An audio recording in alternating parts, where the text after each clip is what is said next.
This video is a review of the Midori Codex, a large A5 notebook made by Midori with the MD paper. It happens to be my favorite paper, and last year I was determined to fill one of these books up, and I did. When I was researching this notebook, I wanted to see what it looked like all filled. And of course, everybody's journaling or memory keeping or note taking or whatever they're going to use this notebook for is different. I still wanted to see what the book looked like with something in it. Also, how it changed over time and how it wore, because it takes a long time to fill up this book. So how does it wear? So I found a lot of videos about the notebook, about MD paper in particular. There's a lot of notebooks about their A5, their regular size notebook, their A6, their B6 Slim. I've used all of those, but I didn't see a review, or maybe one at the time that I was looking, that it was partially filled, but not all the way filled. So this one is going to compare the two and show you a little bit about my journaling style. So it's a lovely notebook. It comes with this binding that's very unique. It's not covered up. It's sewn, but it's not covered. And that does help with the wear and tear of the book, as you'll see. It also comes with this perforated corner, but you can tear off pieces as you go. And then as you're at any point in the book, it's easy just to grab where you are. This particular one is dot grid. I can't give you specifics about numbers of dot grids. That can easily be looked up online. It doesn't matter to me. So I just was mainly attracted to the paper. I love this cream color, smooth. Oh, I just love this paper so much. It's the best writing surface as far as I'm concerned. So this is what it looks like new, and here is what it looks like when I got it filled. So as I journaled, I would just add random stickers that I found throughout my life, and I would just randomly add them to the front just for decoration. And then also when I look at this journal, I can kind of tell, oh yeah, I remember that's when I went there, and oh, that's whatever. Anyway, I put it in my leather cover that I made for it. It's extra thick. Not a regular A-size book by any means. It's larger to accommodate this larger book. And it's also a thicker leather, giving it support. And then inside, I also put a clear cover. I can't remember what clear cover this is. I think it's probably a Hobonichi A5 clear cover. That's probably what it is. I only think that because I see this. I'm not exactly for sure though, honestly.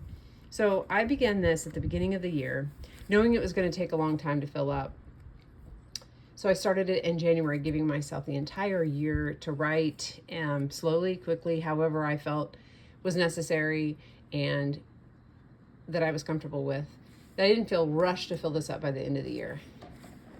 I have been journaling for a while, so I sort of know my journaling speed, and I really like journaling in A5 size books. So I had a pretty good idea. I could pretty easily calculate, knowing how many pages are in this book, 368.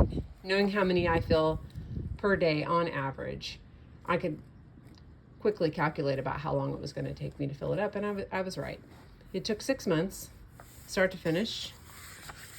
And I'm just going to flip through some of the pages and show you how I journal and some of the extra things that are in this book to fluff it up. I typically journal with some ephemera. In this book, there happens to be, I was kind of toying around with a little bit of ephemera, and so there is some in here.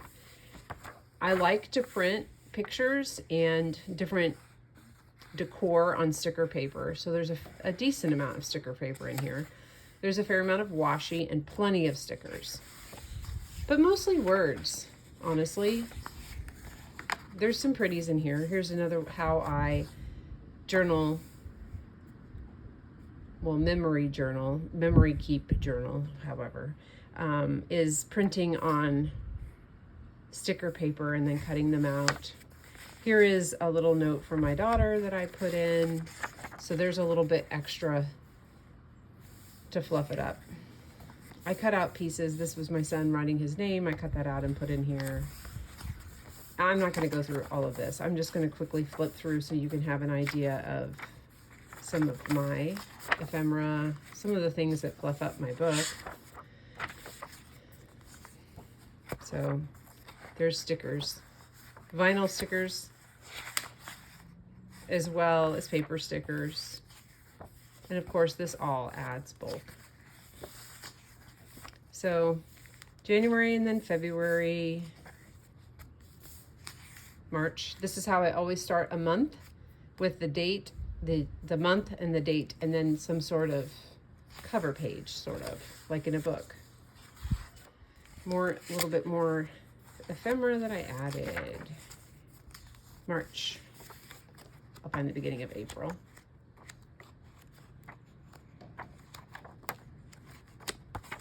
And here's another. This one I added an in page.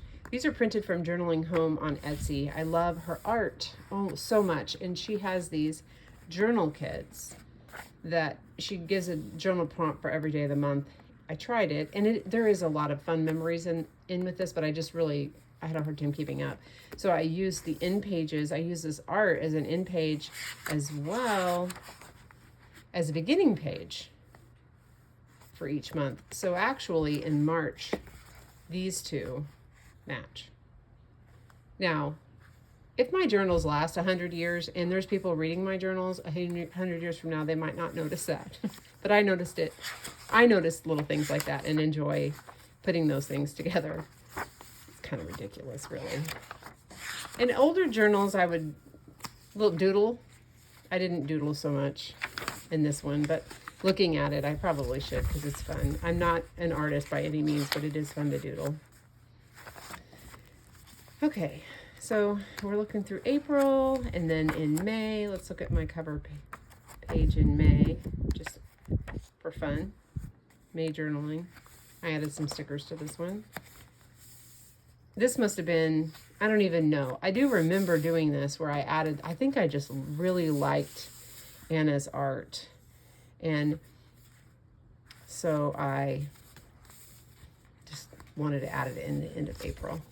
There's May. And then June.